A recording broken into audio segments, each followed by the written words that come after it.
Perkenalkan, nama kakak Rohma Amal Gustinul Hayati dengan NIM 180210205065, Program Studi Pendidikan Guru Pendidikan Anak Usia Dini, Fakultas Keguruan dan Ilmu Pendidikan Universitas Jember. Perkenalkan, nama saya Galang Hujan Aditama, kelas TKB.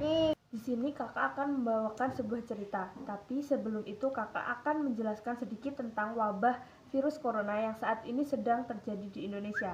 Apa itu corona? Corona merupakan virus yang dapat menyebabkan penyakit pada hewan dan manusia.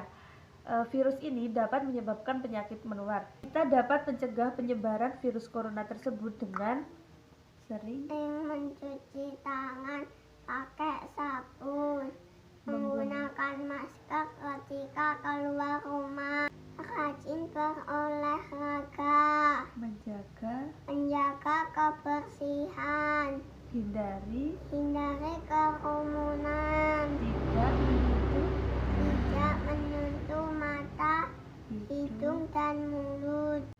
Tetap di rumah dan jaga kesehatan. Tadi sudah dijelaskan tentang apa sih corona dan bagaimana cara pencegahannya. Sekarang kakak akan memberikan cerita, yaitu tentang seorang anak yang kelaparan. Lalu mereka meminta makan kepada orang kaya, tetapi orang kaya tersebut tidak mau memberikan sedikit makanan pun untuk mereka. Bagaimana ceritanya? Lihat video berikut ini.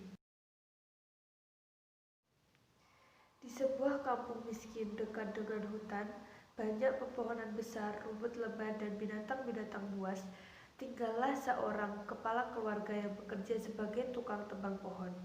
Dia memiliki satu anak bernama Nafi, dan ibunya sudah meninggal sejak setelah kelahirannya. Saat ini, kampung tersebut sedang dilanda kemarau panjang. Tanah jadi kering tandus, air langka, dan bahan pokok makanan semakin menipis. Tiba-tiba, di sudut gubuk reot milik bapak penebang pohon tersebut terdengar tangisan seorang anak kecil. Hingga akhirnya salah satu tetangganya bernama Zaid menemui sumber suaranya.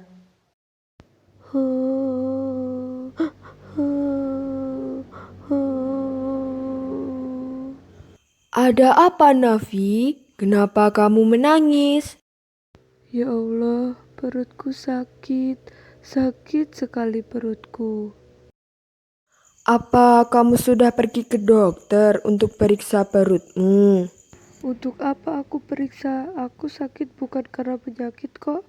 Aku sakit karena menahan lapar. Yang kubutuhkan hanyalah makanan.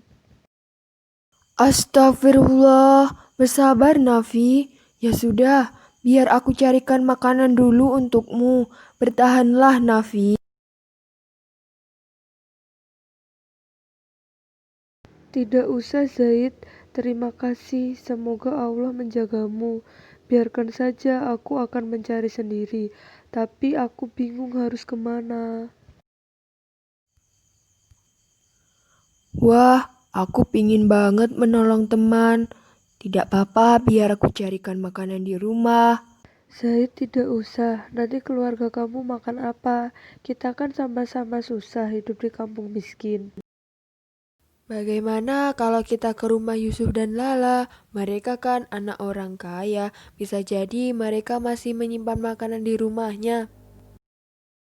Aku tidak yakin sama mereka, Zaid. Mereka tidak suka sama orang yang miskin, pelit dan sombong. Lagian kalau mau ke rumah mereka kita harus melewati hutan-hutan dan tebing-tebing. Aku tidak mungkin kuat berjalan sampai sana. Ayolah Nafi, kamu jangan putus asa dulu. Kita harus berusaha. Berjuanglah sebentar saja untuk mencapai tujuan kita. Yuk. Baiklah, semoga kita diberi kekuatan oleh Allah untuk sampai di rumah Yusuf dan Lala. Akhirnya, Nafi dan Zaid berjalan tertatih-tatih melewati hutan yang gesang dan tandus tanpa membawa apapun. Sakit, Masya Allah, masih jauh ya Zaid? Tidak, sebentar lagi kok. Aku tidak kuat lagi. Naiklah sini ke pundakku, biar aku gendong sampai atas.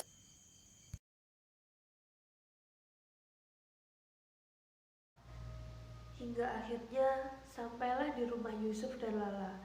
Tanpa pikir panjang, mereka berdua pun langsung mengetuk pintu sambil mengucapkan salam. Dengan pakaian yang kusut, berkeringat, dan kucel.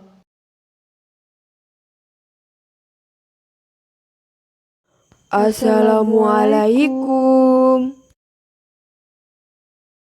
Waalaikumsalam. Kamu Zaid dan Nafi dari kampung miskin itu kan? Ada apa kesini?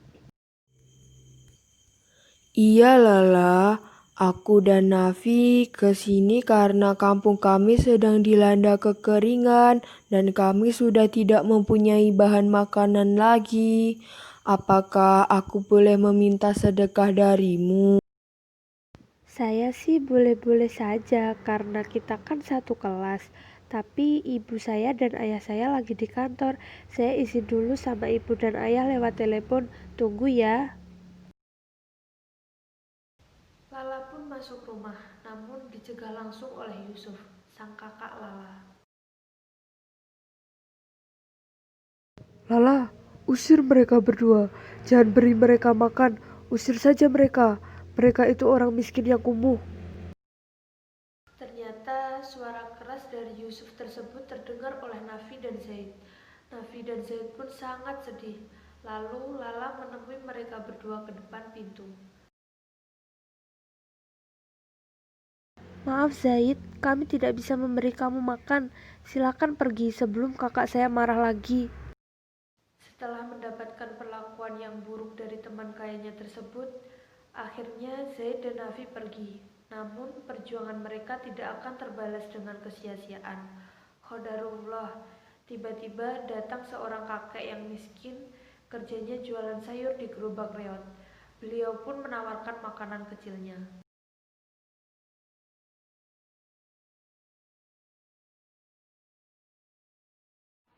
Nak, apa kamu lapar? Silakan makan makanan kakek hari ini. Kakek siapa? Lalu kalau dikasihkan kita, nanti kakek makan apa? Nama kakek Yasin, dan kakek bisa tahan kalau tidak makan sehari. Kamu kan anak kecil, beda sama kakek.